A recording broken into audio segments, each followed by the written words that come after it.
Hello guys, स्वागत है आपको मेरे चैनल मिथोलॉजी टॉक्स में। अगर वीडियो अच्छा लगे तो लाइक और सब्सक्राइब करें।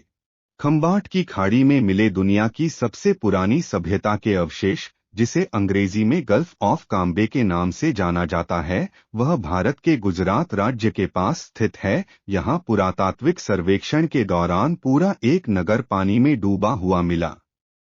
यहाँ से प्राप्त चीजों की कार्बन डेटिंग करने पर ये चीजें आज से 9500 साल पुरानी निकलीं। दोस्तों, कहा जाता है कि दुनिया की सबसे पुरानी सभ्यता मेसोपोटामिया की मानी जाती है, जो कि आज से 4000 से 5000 साल पहले थी। लेकिन जो शहर के अवशेष भारतीय अरब सागर के क्षेत्र में से मिले हैं, वो तो दुनिया की सबसे पुरानी सभ्यताओं से कई कई हजार साल पहले के हैं। सोच के देखिए, जो मन जाता है कि मनुष्य को आग जलना भी नहीं आता था, तब भारत के प्राचीन लोग जटिल निर्माण शैली, नगर निर्माण कला में निपुण थे। क्या सच में हमारी पौराणिक कथाओं में वर्णित लोग, जगह, शहर और वस्तुएं सिर्फ मिथक हैं? क्या जिसे दुनिया सिर्फ कथाओं का नाम देकर हमारा मजाक बनाती है, वो सिर्फ कल्पना नहीं, हमारा खोया हुआ इतिहास है, जिसे दुनिया के सामने लाना जरूरी है? यह समुद्र गुजरात के दक्षिणी भाग में अरब सागर की निरंतरता है। यह उत्तर दक्षिण की ओर रुझान वाली खाड़ी है। यह दुनिया का दूसरा सबसे उबड़ खाबड़ समुद्र है। गाद का क्षरण होता है और समुद्र के सामान्य नीले रंग के विपरीत चॉकलेट ब्राउन रंग वाले समुद्री जल के साथ ऊपर और नीचे ले जाया जाता है।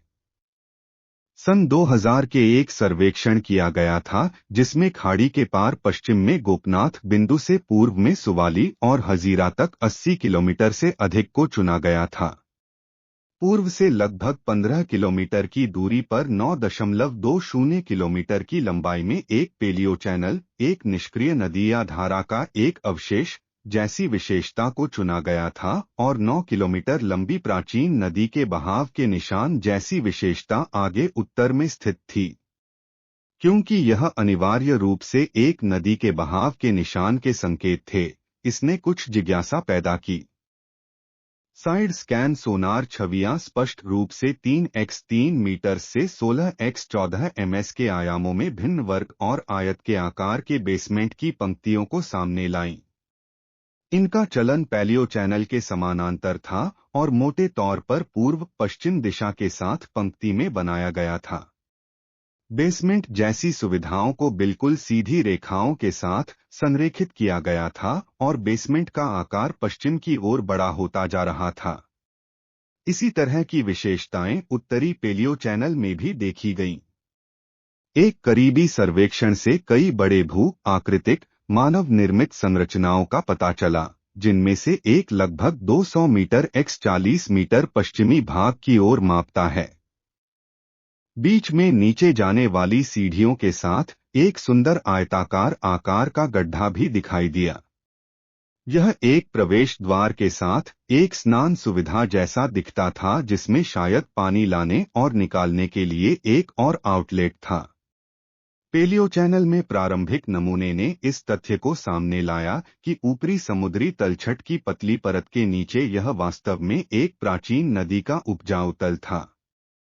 इसका मतलब यह था कि यह कभी एक समृद्ध बहने वाली नदी थी, जो भूगर्भीय अतीत के दौरान विवर्तनिक कारणों जैसे फॉल्टिंग, गड्ढा बनना और दरार के कारण नीचे चली गई थी।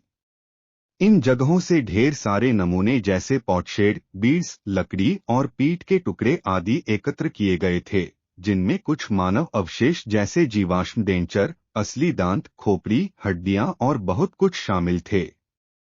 इस सर्वे में कुल मिलाकर 63 से अधिक नमूनों की कार्बन डेटिंग की गई थी। कार्बन डेटिंग के अनुसार दक्षिणी बस्ती से प्राप्त कलाकृतियां वर्तमान से लगभग 8500 साल से 13000 साल पहले की थीं।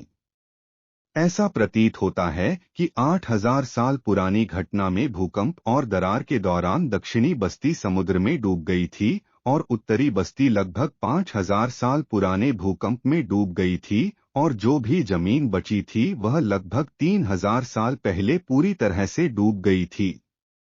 क्योंकि तिथियां बहुत विशिष्ट हैं, इसलिए यह सारांशित किया जा सकता है कि शायद ये सबसे पुरानी शहर सभ्यताएं थीं और हड़प्पा और मोहनजोदड़ो सभ्यताओं की पूर्वज थीं। हमारे मेहे और मेहनती पुरातत्व विशेषज्ञों का कहना है कि समुद्री पुरातात्विक जांच में रुचि और पहल करने की आवश्यकता है और हमारी मातृभूमि के अतीत के गौरव और प्राचीन सभ्यता को सामने लाना चाहिए। कड़ी मेहनत और परिणामी खोजें हमारे प्राचीन वैज्ञानिक ज्ञान और हमारी प्राचीनता की महिमा को समझने का मार्ग प्रशस्त करेंगी। दुनिया वैज्ञानिक प्रमाण और कार्यप्रणाली को मानती है जो हमारे दावों को पूरा करेगी बशर्ते हम उन्हें प्राप्त करने के लिए प्रयास करें। यहाँ मुहैया सूचना सिर्फ मान्यताओं और जानकारियों पर आधारित है। यहाँ यह बताना जरूरी है कि मेरा चैनल मिथोलॉजी टॉक्स किसी भी तरह की मान्यता जानकारी की पुष्टि नहीं करता है। किसी भी जानकारी या मान्यता को अमल में लाने से पहले संबंधित विशेषज्ञ से सलाह लें।